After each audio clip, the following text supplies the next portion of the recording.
welcome to the Yes to You podcast. I'm Mike Underwood, Senior Communications Manager at Lifeways. I'm joined today by two very special guests. We've got Theresa Hyde, who's our Head of HR. Hello, Theresa. How are you? Morning, Mike. How are you? I'm good. Are you good? I'm good. Excellent. We'll find out. And James Westwood-Beere, who's our Chief People Officer at Lifeways. How are you, James? Fantastic. So what we usually do is we kick off with some little ice-breaking questions because it's our 30th anniversary this year. Okay. So I want to transport you back in time to the Hyde 90s, if you can remember that far back. What was your biggest fashion faux pas of the 90s? And we're talking kind of mid-90s here, so 94, 95. What were your threads at that time that you look back on and go? I was at uni, and I remember my gran giving me some money, and I bought some cowboy boots whilst I was at university. If that's a good look that you can imagine with me, I've still got them. Full by the way. Beyonce. Obviously my feet haven't grown, which is ironic, because I haven't either. But so I had these cowboy boots.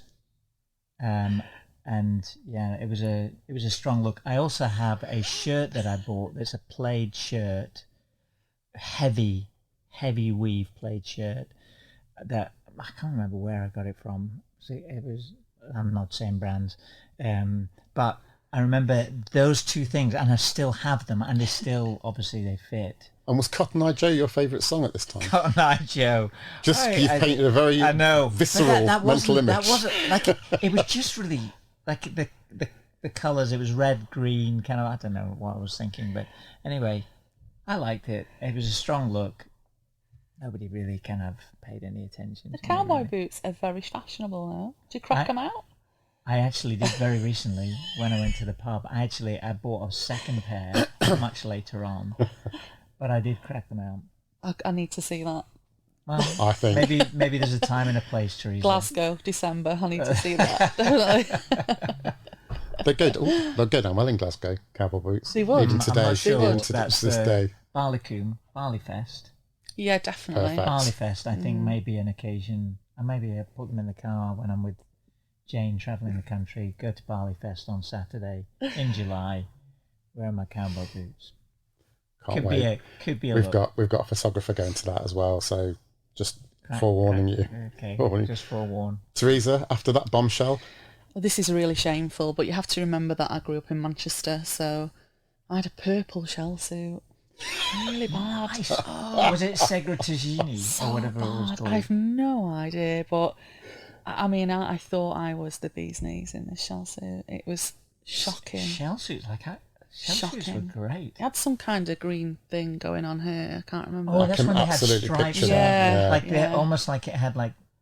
That was the look, though. Yeah, that was very nice. I don't know what trainers look did it you have with was. it? Oh, God knows. Pony was in, wasn't it? I think Was it they were Pony? high tops at the time, weren't High they? top. Yeah. Or what But, kind of basketball was influencing things? I think I quickly went past that phase. Really? Thank God. Yeah. What, 5 years later? God. I think I've still got it. I hope so. Absolutely. I won't be cracking that look out That was anytime absolutely soon. hideous, though. What a mental Shocking. image. Shocking. Let's talk about Lifeways. So it is our 30th anniversary. Just in a nutshell, what does Lifeways mean to you? So from a perspective of what do we do, how do we do it, what do we stand for as a company? If I'm shooting from the hip, which is so unlike me, whenever I talk to somebody outside and they say, okay, who do you work for? And I say, Lifeways. What's Lifeways? Who are Lifeways? I say, imagine working with the most vulnerable in society, but being in awe every single day of not just them and what they're achieving, but also some of the people that kind of support them and look after them. That's who we are. But there's 4,000 people we're supporting. There's nearly 10,000 employees. And, there are all these heroes, all these people. Every time I go around to services, you're inspired by their story, their personal story and journey to get there, but also what they're doing, So that might be, I'm using my tabletop, this description of how I pitch this when I'm talking to friends, family, or anyone down the pub, and they say, well, what's Lifeways? Because most people really don't know the sector. And I think it's finding a way to describe that. Theresa? I've everything that you said really, but I've never been prouder to work for any other organisation because when I first came into Lifeways, I'd never worked in care before, and I really didn't know much about it. And it was just jaw-dropping, actually, for the reasons that James said, that when you look at what our people do, I couldn't do what our people do, and the impact that it has on people's lives. But also it's lovely to watch, people improving the way that they live. And it's rewarding to watch the people that work for us as well and what they get out of it. So James and I will often talk about, when things are a bit tough, going to service for a few hours, because it's like a shot in the arm, watching what goes on in the service. Yeah. And it is.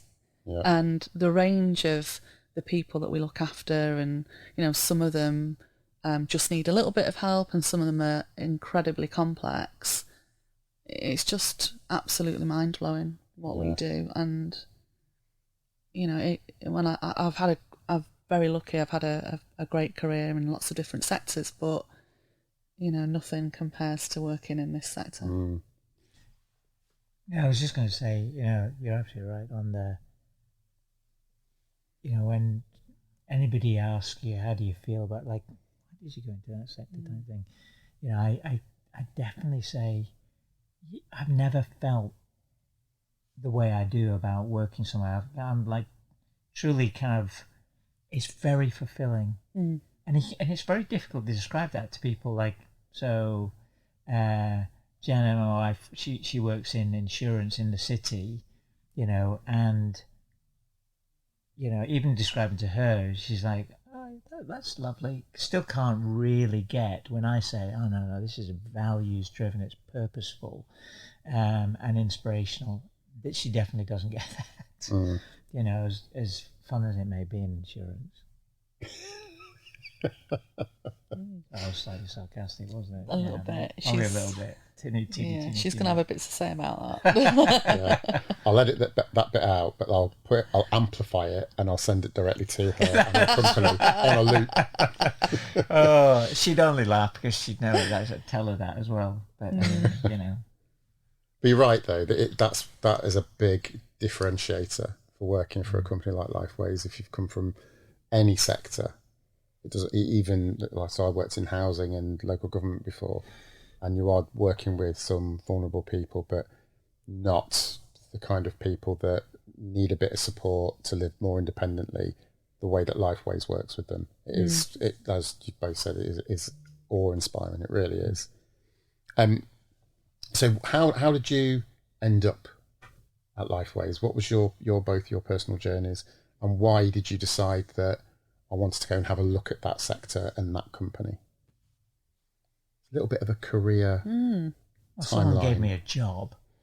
Well, that always helps. That's not the answer, is it? No, but always that does help. Andrea.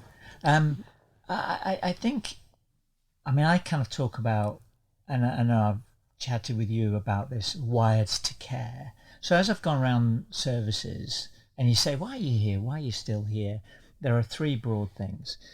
Some kind of experience that kind of was it resonated, and I want to use a term that, maybe a bit alien for some people, but, resonates in your soul. It's a deep resonation for you as a person about, care, because you've witnessed it, experienced it at very close quarters. It's personal, it's family, friend, close friend, etc.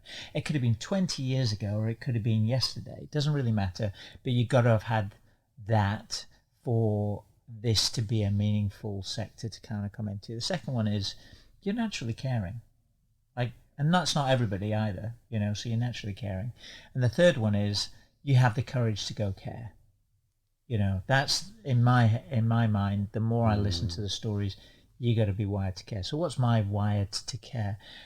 Somebody asked me recently at one of the inductions, James, how do you get support workers?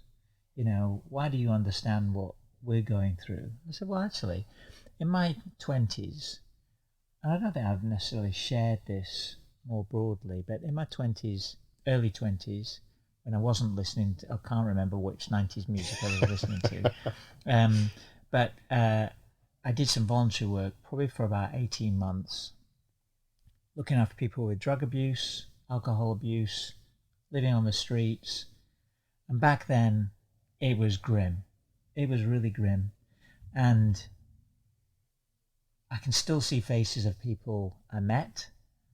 I remember kind of one guy, he'd been a professor at university, his wife died, couldn't cope, just gave up the whole of life and started living on the streets, fell into alcohol addiction, fell into drug addiction.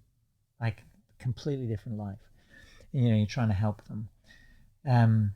But actually, to kind of give of your time, to give for somebody else to help them become independent has probably always resonated. But that's like 30 odd years ago for me. And then I've had other experiences where, you know, through stupidity or kind of, you know, crazy lifestyle, had accidents, you know, breaking bones, blah, blah, blah. But, you know, where I've had people have to look after me. And, you know, I think those experiences resonate deeply. So when you then come here, it feels familiar. What led me to here was I'd had a brilliant corporate career, and I use that word corporate in the sense of, you know, it's the HSBCs, RBS, J&Js, Rolls-Royce, great companies. And my father died, felt like I needed to be back in the UK, ended up working for family business and changed my outlook. So I changed how I approached work. It now became part of me, as opposed to I was doing something on work. And when it came to time to kind of part ways from family business, you can only work with your sister for so long. You know, and we kind of came to that agreement. I knew I wanted to do something slightly different. And so I was looking for that. Actually, I was now ready to kind of go find that bit that resonated. And I had lots of conversations. And actually, the conversation I had with Andrea, really, it resonated. So there was a resonation with her as a values-based individual. The conversation we were having, I was ready to kind of come into the sector at that point. So there's definitely a timing thing. I am a caring person. I do care. Ask Theresa whether that's true or not. You know, feedback's gift, isn't it? And then, have you got the courage to go step into the sector and actually, with very little money, with having had a lot of underinvestment for years, go pull it up by the bootstraps and go try and do something different, and for the benefit of those 4,000, 10,000 people. Yeah, that all lined up, but I don't think I could have been here any sooner than I was. And I came in exactly when I was ready, which I find fascinating. And I'm not a massively spiritual person or anything else, you know, but definitely the universe clearly had something in mind. But I also think I'd prepared for being where I am today for years, you know, just, you know, you always go, oh, that's a really weird set of events, but they all line up. Yeah, everything for a reason. A pattern. Yeah. Theresa? We've got a bit of a similar background, haven't we? We didn't realise, but we were both at the Royal Bank at the same time. But you were in Edinburgh and I was in Manchester, and we never knew each other at the time. And my background is retail and banking and engineering and everything but care.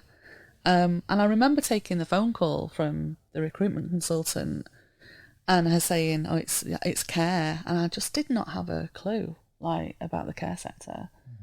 And I really didn't know, if I'm honest. You say the right things, but I wasn't sure. And as soon as I landed, I was like, right, there's so much opportunity here. There's so much that we can do to your point, for the good of 4,000 individuals that we look after and 10,000 people that come to work every day to do a brilliant job and enrich those people's lives. It was just, other organisations that I've worked for, fantastic organisations, and, some of them, like the engineering and the techie stuff, sort of pressed every geeky button I've got, really, and I loved it. But it's nothing compared to what we do here. And it was just completely all-absorbing immediately. And, even now, like 4 years in, when I look at where we were and where we are now, such a huge difference, but so much opportunity. So much opportunity, yeah. And, loads to go at. And it's just really energising is the word, actually. Brilliant. It is, yeah, it is. And what you've done there is beautifully segued to my next question, which was, You're so welcome. when you joined, so when did you join, Theresa? Did you join before James, or did you? Before, yeah, I've been here about 3.5, pushing 4 years. 4 years. Yeah. And James, how long have you been? 2 years. Just over 2 years. So the 4 year, the Lifeways that you joined in 2021, where was it at that point? It's unrecognisable to the Lifeways that I see today. Right. Some of the characters are still here, and we've got some brilliant people working for us, and we've got some fantastically experienced MDs and people working across our organisation who there's nothing they don't know about this sector, and I learn every time I speak to them. But we're a hugely different organisation, and actually, when Andrea landed, it immediately felt different. Was that tail end of 22? I think so. So it was about 18 months, nearly 2 years into my tenure, and then James came shortly afterwards. But there was an immediate change, which was brilliant, because we needed to change what we were doing. We needed to work differently. How would you summarise the personality of Lifeways prior to the change at the top, compared to what Andrea brought? So if Lifeways was a person, describe its character before and after, I suppose, is what I'm asking. That's a really difficult question, but for me personally, there was a lot of people who were there at the time and are still here. The spirit and intent was really good, and they absolutely always wanted to grow the business, do a fantastic job, improve people's lives. But it was like we were treading water and we just couldn't move. Is that because of systems not being quite right, or what? I don't think the business was ready for a number of different reasons. I don't think we didn't have the investment. We weren't in a position to move in the direction that we needed to move to. And if I'm honest, I had a couple of wobbles, and we've talked about this recently, haven't we? Where there was a couple of moments where I went, what am I doing? Like, is this where I want to be? And then Andrea arrived, and it was like somebody had not set a bomb off. That sounds very destructive, but you felt it immediately, but in a good way. And there was this huge focus on quality. It was like a breath of fresh air. Right. Completely, like within weeks of Andrea arriving. And then he arrived, and that took us up another notch. That was even better.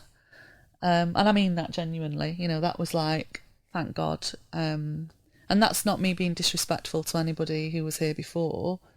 It's just that we needed to take the business into a different direction. Mm-hmm. And James absolutely did that. So, we are eons away from where we were 4 years ago.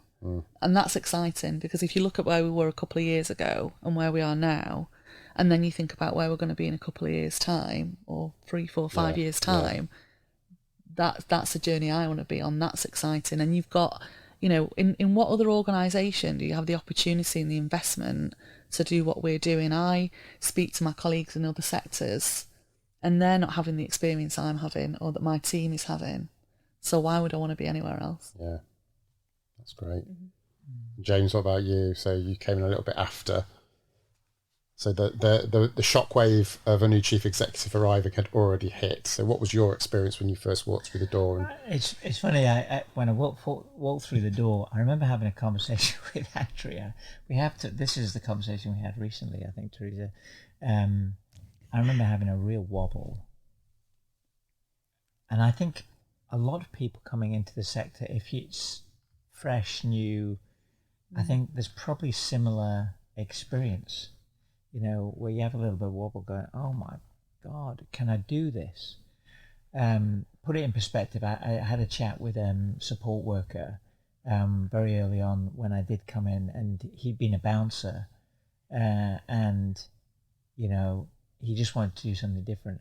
He wobbled, coming in. He knew he wanted to do it, but he still wobbled. And it's just fascinating kind of hearing people's wobble story, but it's about what happens at that point, who's there beside you. Anyway, so luckily I called Andrea and I said, "Andrea, oh my God, it's like I described it as a messy hoarder house." And what I mean by that is, if you can imagine, we've all watched those shows where you go, I almost did a Lloyd Grossman, Who Lives in a House Like This. But, it's that whole thing about, wow, why do we need 10,000 carrier bags in that kind of cupboard?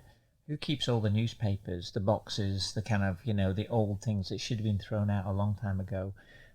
Actually, we did.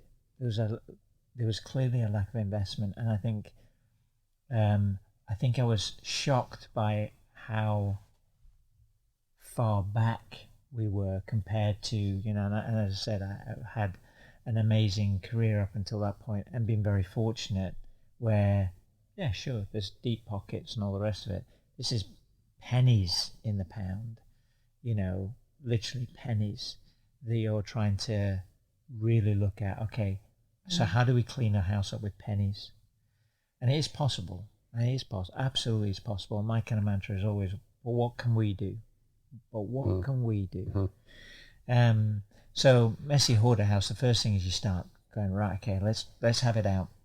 That took a little while. I remember kind of sitting in around the table with a very capable exec team, and they're all going, yeah, we're doing this and we've got this plan, and I'm going, I have not got a Scooby-Doo about what we're going to do with all of this, but I just needed some time, and I'm very grateful that Andrea and the exec were patient enough to go, okay, give it some time.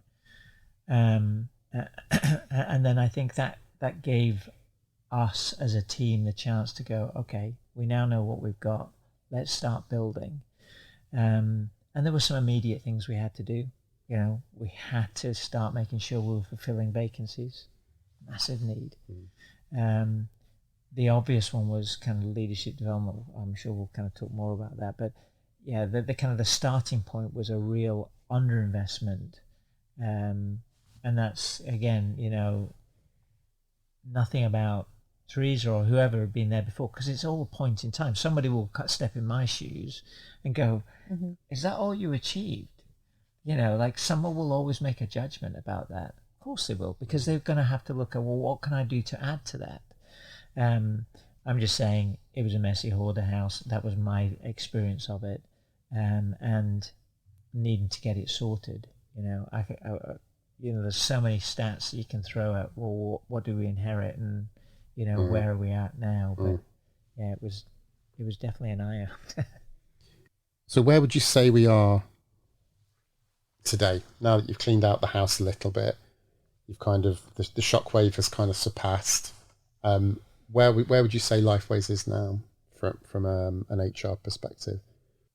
Are we halfway down the road? Are we 3/4 of the way? Are we just really just starting out with baby steps? How would you describe it? Are you looking at me to kind of go, well, what do you think, James? I'm basically interested. What do you think, Theresa? I think, if we imagine a boat sailing from a port to an island, we're like out of the port and we're on our way, but the island's still just a bit, can see it. There's there is so much more opportunity, but we've come such a long way. Mm-hmm. Is what I'm trying to say. Yeah, getting out of the port, actually making sure the boat was fit to sail was probably the first thing. If you're going to keep going with the analogy, I would say, yeah, we've got to get it fit to sail, right people on that boat to kind of make sure, we can manage it and steer it and kind of, make sure the engines are all working and kind of keep everyone happy. So yeah, that definitely is a good analogy, and we had to kind of weigh anchor and get off. I think that took a huge effort. I think that's the start. But now we've got a head of steam.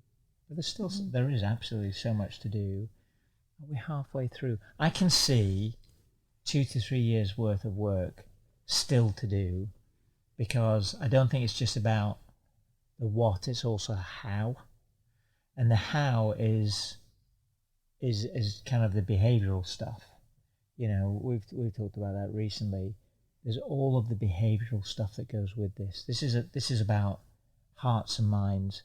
I was talking to a chair of a social care company recently, an event, and I kind of asked her. Well, we were talking about culture actually. I asked her, and she said, "James, it's so fragmented. We all have. How many services you got? Well, about 1,100. You got 1,100 cultures to kind of influence. You start putting that, like in most organizations, it's one. I mean, retail, you go, well, how many stores have you got? Well, I've got 100 stores, 300 stores. Well, is that all? We've got 1,100 sites to kind of influence. And I think that's why you're never really done. You're never really done, but actually to get there to that tipping point where actually it takes less effort than it takes Herculean effort, we're on our way to that, but we're not quite at that tipping point, to kind of quote Malcolm Gladwell. So we started off talking about looking back 30 years. We're on our journey, we've left the port, we're on our way to the island. It's 30 years in the future. What does Lifeways look like, do you think? I think at its core, you're always going to have these amazing individuals. And I think that's the wonderful thing about care is AI can't do it, robots can't do it. It is about human interaction at its most fundamental.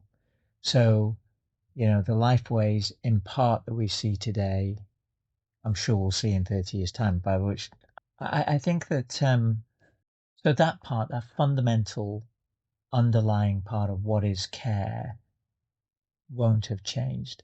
I'd like to think that the government have recognized the importance of social care in society and that it's better funded and better paid.